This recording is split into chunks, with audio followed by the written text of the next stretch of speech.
말을 꺼내는 순간 공기가 단번에 차가워지고 내가 전하려던 진심은 사라진 채 싸움만 남는 순간이 있습니다. 반대로 아무 말도 하지 않으면 속이 답답해 며칠이고 곱씹게 되죠. 그래서 많은 사람들은 침묵을 택하지만 그 침묵은 문제를 해결하지 않습니다. 쌓이고 쌓여 결국 폭발하거나 관계 자체를 멀어지게 만듭니다. 이렇게 침묵과 충돌 사이에서 늘 갈등하다가 끝내 후회하는 패턴, 우리 삶에 반복되는 이 문제를 풀 수 있는 길이 있습니다. 이 영상을 끝까지 보시면 가족과 친구, 그리고 직장에서의 대화가 훨씬 편안해지고 할 말은 다 하면서도 싸움으로 번지지 않는 고급스러운 말하기의 비밀을 알게 되실 겁니다. 대부분의 갈등은 말의 방식에서 비롯됩니다. 우리는 흔히 감정이 앞서서 말을 던집니다. 왜 그래? 너는 늘 그렇다니까. 너 때문에 내가 힘들어. 이 말 속에는 사실보다 비난이 먼저 들어 있습니다. 그래서 상대는 내가 무엇을 말했는지가 아니라 내 말에 실린 화를 먼저 느낍니다. 그 순간 대화는 방어와 반격의 무대가 되어버립니다. 반박하거나 변명하거나 아니면 입을 닫아버리죠. 결국 대화는 단절되고 서로의 마음엔 서운함만 남습니다. 쇼펜하우어는 사람은 비난을 들을 때 진실보다 모욕을 먼저 기억한다고 했습니다. 맞는 말이어도 공격처럼 들리면 마음은 다치고 상처만 남습니다. 그래서 고급스러운 대화는 사실을 기반으로 하되 상대를 몰아세우지 않는 방식을 택합니다. 예를 들어 약속에 늦은 상황을 떠올려 보세요. 상대가 약속 시간에 늦었을 때 우리는 보통 이렇게 말합니다. 너는 왜 맨날 늦어? 그렇게 사람 기분 나쁘게 해? 이 말은 화살처럼 꽂혀서 상대의 방어 본능을 자극합니다. 금세 너도 늦은 적 있잖아 라는 반격이 돌아옵니다. 대화는 진실을 찾는 자리가 아니라 누가 더 잘못했는지를 따지는 전쟁터로 변합니다. 하지만 이렇게 바꾸면 분위기가 달라집니다. 오늘 조금 늦었구나. 나는 기다리면서 괜히 시간이 길게 느껴졌어. 내가 와서 마음이 풀리긴 했어. 이 말에는 공격이 없습니다. 단지 사실과 내 마음을 전했을 뿐입니다. 늦은 건 사실이고 기다리며 허전했다는 건 내 감정입니다. 상대는 이를 부정할 수 없고 방어할 필요도 없습니다. 오히려 미안하다는 말이 더 쉽게 나옵니다. 아리스토텔레스는 수사학에서 말은 설득의 도구가 아니라 진실을 드러내는 방식이라고 했습니다. 결국 고급스러운 대화란 화려한 표현이 아니라 사실과 내 마음을 담백하게 보여주는 것에서 시작됩니다. 이제 중요한 질문 하나를 떠올려 봅시다. 나는 지금 말하기 전에 내 감정을 정리하고 있는가? 아니면 화난 감정을 그대로 던지고 있는가? 대부분의 사람들은 두 번째입니다. 그래서 갈등은 끝없이 반복됩니다. 하지만 단 한 박자만 멈추고 내가 지금 무엇을 보고 무엇을 느꼈는가를 먼저 떠올린다면 말의 방향이 달라집니다. 아이에게 공부를 시킬 때도 마찬가지입니다. 흔히 이렇게 말하죠. 너는 왜 맨날 게으르냐? 이 말은 아이의 태도를 지적하는 동시에 자존심을 긁습니다. 아이는 반발하거나 변명할 수밖에 없습니다. 하지만 이렇게 말한다면 어떨까요?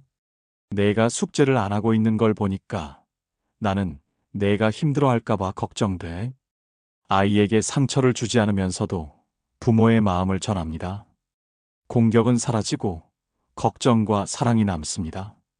아이는 변명할 필요가 없으니 마음이 열리고 스스로를 돌아보게 됩니다. 말의 온도는 곧 관계의 온도입니다. 차갑게 던지면 상처가 되고 따뜻하게 건네면 대화가 됩니다. 공자는 이렇게 말했습니다. 온화한 말은 봄바람 같아서 그 자체로 사람을 기쁘게 한다. 같은 사실을 전하더라도 말투의 온도가 사람을 살리기도 하고 상처내기도 합니다. 이제부터는 생각해 봐야 합니다.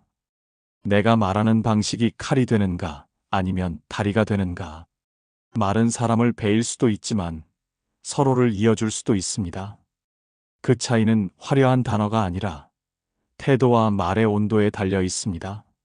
오늘 배운 이 작은 원칙, 사실과 감정을 분리해서 말하기, 그리고 나는으로 시작하기. 이 두 가지만 실천해도 가족과 친구, 직장에서의 대화가 훨씬 편안해질 겁니다. 그리고 무엇보다 내 마음도 덜 상하게 될 것입니다. 이것이 고급스러운 말하기의 첫걸음입니다. 말의 방식이 갈등을 만들기도 하지만 때로는 질문 하나가 분위기를 완전히 바꿉니다. 우리는 종종 무심코 이렇게 묻습니다. 왜 그렇게 했어? 이 질문은 상대가 설명하기 전에 이미 방어벽을 세우게 만듭니다. 이유를 듣고 싶었던 게 아니라 사실은 내가 잘못했어라는 판결이 숨어 있기 때문입니다. 그런데 이렇게 묻는다면 어떨까요? 그때 무슨 일이 있었어? 단어 몇 개만 달라졌을 뿐인데 상대는 나를 적으로 느끼지 않고 대화의 장으로 들어옵니다. 정당화나 반박이 아니라 자신의 상황을 있는 그대로 말할 수 있는 기회가 생기는 거죠. 직장에서 후배가 중요한 보고를 늦게 냈다고 해봅시다. 흔히 이런 말이 튀어나옵니다. 왜 보고가 늦었어? 그러면 후배는 변명부터 찾습니다. 교통이 막혔어요. 다른 일이 겹쳤어요. 같은 말로 상황을 회피하죠. 하지만 이렇게 말하면 다릅니다. 보고가 늦게 들어와서 일정이 좀 꼬였어. 무슨 상황이 있었는지 궁금해. 이 말은 상대를 몰아세우지 않고 사실과 내 상태를 보여주면서도 열린 질문을 던집니다. 결과는 단순합니다. 변명이 줄어들고 설명과 협력이 늘어납니다. 가정에서도 마찬가지입니다. 아이가 방을 치우지 않았을 때 너는 왜 이렇게 게으르냐? 라고 말하면 아이의 마음은 즉시 다칩니다. 대신 이렇게 해보세요. 방이 어질러져 있는 걸 보니까 내가 요즘 많이 힘든가 싶어. 무슨 일이 있어? 이건 아이의 행동을 지적하는 대신 아이의 상태를 묻고 부모의 마음을 함께 드러내는 표현입니다. 아이는 반박보다 대화로 들어올 확률이 훨씬 높습니다. 철학자 소크라테스는 좋은 질문이 좋은 대화를 이끈다고 했습니다. 사실을 드러내는 말하기 위해 열린 질문을 얻는 것. 이것이 고급스러운 대화의 두 번째 원칙입니다. 이제 스스로에게 물어봐야 합니다. 나는 상대를 몰아붙이는 질문을 하고 있는가? 아니면 상대가 말을 꺼내도록 돕는 질문을 하고 있는가? 질문의 방향이 바뀌면 관계의 흐름도 바뀝니다. 말은 결국 마음을 여는 열쇠입니다.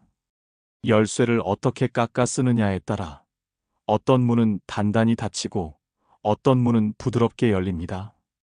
열린 질문, 따뜻한 말투, 이 두 가지만 기억한다면 갈등은 줄어들고 대화는 훨씬 깊어질 겁니다. 그런데 여기서 더 짚고 넘어가야 할 것이 있습니다. 말은 결국 마음을 여는 열쇠입니다. 그런데 많은 사람들이 열쇠를 열려는 도구가 아니라 상대를 찌르는 송곳처럼 써버립니다. 그러니 대화가 열릴 리가 없죠. 여기서 기억해야 할 실전 원칙이 있습니다. 첫 번째 원칙은 왜라는 질문 대신 무엇, 어떻게로 바꾸는 것입니다. 왜 그렇게 했어? 라고 묻는 순간 따지는 말투가 되고 무엇이 필요했어? 어떻게 된 거야? 라고 바꾸면 상대는 설명할 여지를 얻게 됩니다. 두 번째 원칙은 질문에 내 마음을 살짝 담는 것입니다. 왜 안 했어? 라고 하면 비난이 되지만 내가 안 한 걸 보니까 나는 좀 불안했어. 무슨 이유가 있었을까? 라고 말하면 관심으로 들리게 됩니다. 세 번째 원칙은 대답을 기다리는 침묵을 두려워하지 않는 것입니다. 상대가 바로 답하지 않으면 우리는 다시 공격적인 말로 몰아세우곤 합니다.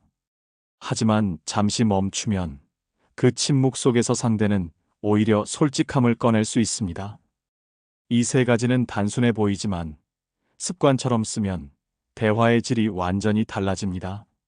상대는 방어하지 않고 오히려 스스로 더 많은 이야기를 꺼내게 됩니다.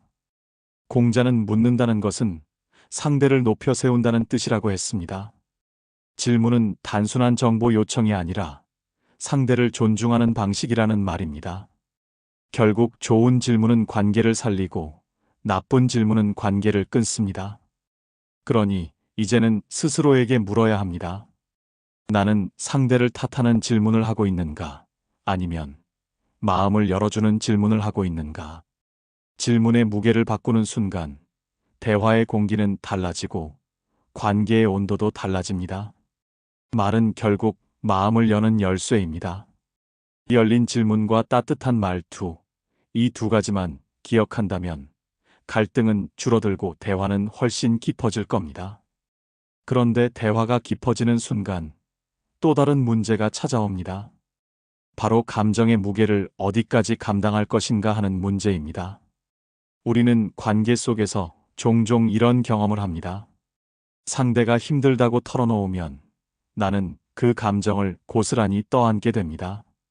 도와주려던 마음이었는데 어느 순간 내 삶까지 무거워지고 지쳐버리죠. 반대로 내 마음을 꺼내고 싶을 때는 상대가 불편해할까 두려워 끝내 말하지 못합니다. 그 결과 내 마음은 쌓이고 상대는 내 진심을 알지 못한 채 오해만 깊어집니다. 여기서 중요한 건 감정의 경계입니다. 경계가 없으면 대화는 감정 전쟁으로 흐릅니다. 경계가 세워지면 대화는 서로의 마음을 존중하는 다리가 됩니다. 그렇다면 구체적으로 어떻게 해야 할까요?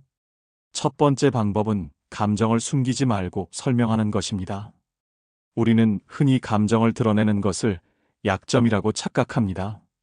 그래서 화났어라고 단순히 던져버리거나 아예 삼켜버리죠. 그런데 표현을 바꿔보면 전혀 다른 결과가 나옵니다. 이 상황이 좀 불편하게 느껴졌어. 이렇게 말하면 감정이 아니라 경험을 전하는 겁니다. 상대는 비난받는 대신 이해하고 싶은 마음을 갖게 됩니다. 두 번째 방법은 원인을 추궁하지 않고 내 상태를 보여주는 것입니다. 예를 들어, 너 때문에 힘들어라고 말하면 곧장 책임 공방이 시작됩니다. 하지만 이 상황이 내 마음을 많이 지치게 했어라고 말하면 책임을 떠넘기지 않으면서도 내 진심을 전달할 수 있습니다. 상대는 변명 대신 공감으로 반응할 가능성이 훨씬 높습니다. 세 번째 방법은 선을 긋되 공감하는 것입니다. 상대가 감정을 쏟아낼 때 우리는 쉽게 감정 쓰레기통이 되어버립니다. 그러다 보면 나조차 무너지고 결국 둘 다 상처만 남습니다. 이럴 때는 이렇게 말할 수 있습니다. 내가 많이 힘든 건 알겠어. 그런데 지금 이 감정을 다 받아내긴 어려워. 내가 도울 수 있는 방법을 함께 찾아보자. 이 말은 차갑게 거절하는 게 아니라 나와 상대 모두가 안전할 수 있는 울타리를 세우는 겁니다. 공감은 하되 무한히 받아내지 않는 것. 이것이 경계 있는 공감입니다. 철학자 니체는 이렇게 말했습니다. 나 자신을 지키는 것이 곧 가장 큰 책임이다. 우리는 흔히 좋은 사람이 되기 위해 자신을 희생해야 한다고 생각합니다. 그러나 자신을 잃어버린 공감은 결국 관계를 망가뜨립니다. 경계 있는 대화만이 진짜 치유와 이해를 만들어냅니다. 마지막으로 꼭 기억해야 할 점이 있습니다. 대화는 감정을 주고받는 기술이 아니라 감정을 다루는 태도라는 겁니다. 내 감정을 무조건 던지지 않고 상대의 감정을 무조건 받아내지 않는 것. 그 중간에 선을 긋는 순간 대화의 공기는 달라지고 관계의 온도도 달라집니다. 그러니 이제는 스스로에게 물어야 합니다. 나는 지금 상대의 감정을 무조건 떠안고 있지는 않은가? 또는 내 감정을 비난처럼 내던지고 있지는 않은가? 내 감정을 존중하면서도 상대의 감정도 존중하는 방법. 그 지점이 바로 건강한 대화의 경계이자 우리가 지켜야 할 마음의 선입니다. 때로는 이런 말을 들어본 적 있을 겁니다. 에이, 다 그런 거지 뭐.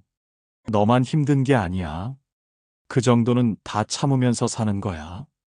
표현만 보면 위로처럼 보입니다. 하지만 듣는 순간 마음은 이상하게도 더 무거워집니다. 왜일까요? 겉으로는 공감처럼 포장돼 있지만 실제로는 내 고통을 사소하게 만들고 더 이상 말하지 못하게 막는 말이기 때문입니다. 이런 말들을 들으면 우리는 두 가지 반응을 보입니다. 하나는 억지로 웃으며 그렇지 뭐하고 더 이상 내 마음을 꺼내지 않는 것. 또 다른 하나는 설명하려다가 더 큰 오해와 갈등으로 번지는 것. 결국 어느 쪽이든 내 진심은 사라지고 침묵만 남습니다. 이것이 바로 침묵의 구조입니다. 상대는 공감을 가장해 내 목소리를 덮어버리고 나는 그 구조에 갇혀 말하지 못하게 됩니다. 문제는 이 과정이 너무 은밀하게 일어나서 정작 우리는 나조차 내가 침묵을 선택한 줄로 착각한다는 겁니다. 여기서 중요한 깨달음이 있습니다. 공감은 내 고통을 줄이는 척하면서 무효화시키는 것이 아닙니다. 공감은 내 경험을 있는 그대로 인정해주는 것입니다. 심리학자 칼 로저스는 이렇게 말했습니다. 진정한 공감은 상대의 세계 안으로 들어가 그 눈으로 보고 그 마음으로 느끼는 것이다. 그런데 다 그런 거야. 너만 힘든 거 아니야 라는 말에는 내 세계를 보려는 태도가 없습니다. 단지 상대의 잣대로 내 마음을 잘라내버릴 뿐입니다. 다 그런 거야 라는 가짜 공감에는 이렇게 답할 수 있습니다. 그 말로 내 어려움이 사라지는 건 아니야. 짧고 단단한 이 말이 나를 지켜냅니다. 여기서 중요한 것은 싸우자는 태도가 아니라 내 감정을 존중받을 자격이 있다는 확신입니다. 내 마음을 사소하게 만드는 말들의 고개를 끄덕이는 순간 나는 나를 지우게 됩니다. 하지만 그 순간 나는 내 경험을 존중받을 자격이 있다는 마음으로 대응한다면 대화의 판도는 달라집니다. 공감처럼 들리지만 침묵을 강요하는 말들은 이제 관계에서 더 이상 받아들여서는 안 됩니다. 그건 작은 불편이 아니라 내 존엄과 내 목소리를 지우는 구조이기 때문입니다. 그러니 기억하세요. 진짜 공감은 내가 힘들겠다라는 한마디 안에 담긴 진실한 마음이고, 가짜 공감은 다 그런 거야라는 한마디 안에 숨겨진 침묵의 강요입니다. 이 차이를 구분할 때 우리는 드디어 관계 속에서 내 자리를 되찾게 됩니다. 공감은 나를 위로해야 합니다. 침묵을 강요하는 순간 그것은 더 이상 공감이 아닙니다. 가만히 생각해보면 우리가 하는 말은 결국 소리로 전달됩니다. 그런데 같은 말을 해도 어떤 목소리로 전하느냐에 따라 전혀 다른 메시지가 됩니다. 고마워라는 말도 날카로운 톤으로 내뱉으면 비꼼이 되고 따뜻한 목소리로 건네면 진심이 됩니다. 이처럼 대화의 마지막 힘은 단어가 아니라 톤과 태도에 있습니다. 우리는 종종 좋은 표현을 찾아내는 데만 집중합니다. 하지만 아무리 올바른 표현을 써도 그것을 전하는 태도가 불안하거나 공격적이라면 상대는 여전히 방어적으로 반응합니다. 반대로 조금 서툰 말이라도 차분한 호흡과 안정된 태도로 건네면 오히려 마음이 열립니다. 여기서 중요한 건 내가 옳다를 증명하는 게 아니라 내 마음을 존중받을 자격이 있다는 확신입니다. 이 확신이 있으면 목소리는 자연스럽게 흔들림이 줄고 어조에는 단단함이 스며듭니다. 실제로 심리학 연구에서도 상대가 메시지를 받아들이는데 영향을 주는 요소 중 절반 이상이 어떤 말투와 태도로 전해졌는가에 달려 있다고 합니다. 내용보다 태도가 더 강력하게 작용하는 것이죠. 그러니 말의 품격은 단어 선택에서만 완성되지 않습니다.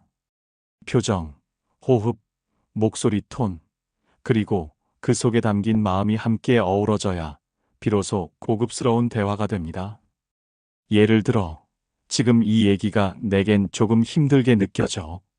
이 문장을 날카롭게 말하면 비난이 되지만 차분히 눈을 맞추고 천천히 말하면 진심이 전해집니다. 똑같은 단어라도 내 태도에 따라 상대는 방어할 수도 마음을 열 수도 있는 겁니다. 결국 화내지 않고도 내 할 말을 다하는 고급스러운 방법은 기술의 문제가 아닙니다. 태도를 가다듬는 연습, 목소리를 다스리는 연습, 그리고 내 마음을 단단히 세우는 연습입니다. 말은 마음의 그릇입니다. 그릇이 단단하면 내용도 온전히 담겨 전달되고, 그릇이 삐걱거리면 아무리 좋은 내용도 흘러버립니다. 이제 기억하세요. 내가 쓰는 단어보다 더 중요한 건 그것을 담아내는 태도와 톤입니다. 고급스러운 대화란 상대를 이기려는 언어가 아니라 상대를 존중하면서도 나를 잃지 않는 태도에서 나온다는 것을요. 말은 칼이 될 수도 있고 다리가 될 수도 있습니다. 우리가 지금까지 배운 건 분명합니다. 비난 대신 설명, 신문 대신 질문, 무조건적인 수용이 아니라 경계를 세우는 것, 겉만 번지르르한 공감엔 단호하게 선을 긋는 것, 그리고 마지막, 모든 걸 결정짓는 건 바로 톤과 태도입니다. 화를 내지 않아도 단단할 수 있습니다. 부드럽게 말해도 결코 가볍지 않습니다. 상대를 존중하면서 동시에 나를 지키는 그 태도, 그 순간 우리의 말은 칼이 아니라 다리가 됩니다. 오늘부터 한 문장만 바꿔보세요. 한 호흡만 더 두어보세요. 그 작은 전환이 관계의 공기를 바꾸고 무겁던 내 마음을 가볍게 합니다. 결국 답은 단순합니다. 기술이 아니라 태도, 분노가 아니라 품격. 그것이 내 말을 설득으로, 위로로, 그리고 변화로 만드는 힘입니다. 말은 무기입니다. 그런데 그 무기는 화가 아니라 품격일 때 가장 강력합니다. 오늘 내가 내뱉은 한마디가 내 삶의 격을 정합니다. 여러분도 오늘부터 화가 아닌 품격을, 공격이 아닌 존중을 선택해 보세요. 그 작은 전환이 결국 내 관계를 바꾸고 내 마음을 단단하게 지켜줍니다. 여러분은 어떤 말 한마디를 바꾸고 싶으신가요? 댓글에 남겨주시면 함께 배우고 힘이 될 것입니다. 이 영상이 마음에 닿았다면 좋아요와 구독으로 지혜로운 말의 길을 함께 걸어가 주세요. 당신의 말 한마디가 관계를 무너뜨리는 칼이 아니라 마음을 이어주는 다리가 되기를, 그리고 그 다리가 당신의 삶을 더 넓고 평온하게 이어주기를 진심으로 응원합니다.